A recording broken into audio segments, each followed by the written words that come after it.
LeBron James binuli si Dillon Brooks at Coach Ime Udoka. Hindi nagustuhan ang ginawa ni Dillon Brooks. Ganado na naman si LeBron James sa laban nila kontra Houston Rockets kung saan muli niya naman nakaharap itong si Dillon Brooks. Well, gumawa lang naman si LeBron ng 37 points, 6 rebounds, 8 assists at 3 steals on efficient shooting. 73.7% from the field, mga amigo.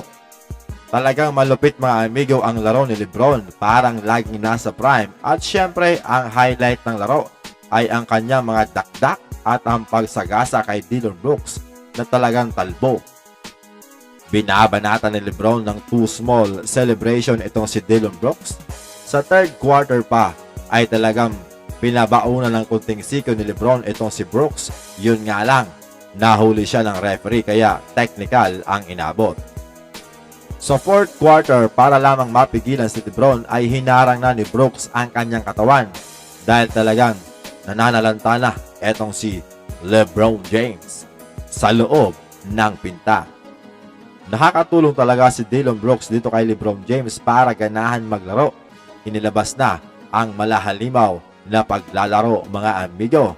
Dati pa sa Memphis Grizzlies time ni Brooks ay talagang nabuo na ang feud o sabihin natin asara nila ni LeBron. Ayon pa kay Rui Hachimura, kung ano man daw ang ginagawa ni Dillon Brooks ay wala ditong kinalaman kay LeBron. At sa kanyang palagay ay gusto lang ni Dillon Brooks na maging parte ng legacy ni LeBron. Well, ayos naman itong si Brooks dahil talagang gaganahan kang manood ng laro. Pero sa kabila ng magandang performance ni LeBron James ay inamin niya na naglalaro siya kahit na may iniindang injury. Pero dahil sa kompetisyon ay ginaganahan siya na magpatuloy lang. Ano ang masasabi niyo mga amigo sa laro ngayon ni LeBron James?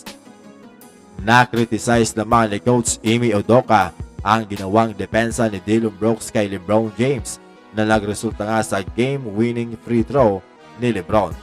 Ayon kay Coach Ime Udoka, hindi daw matalinong desisyon ang ginawa ni Brooks na sumugal para lamang makakuha ng steal kay LeBron.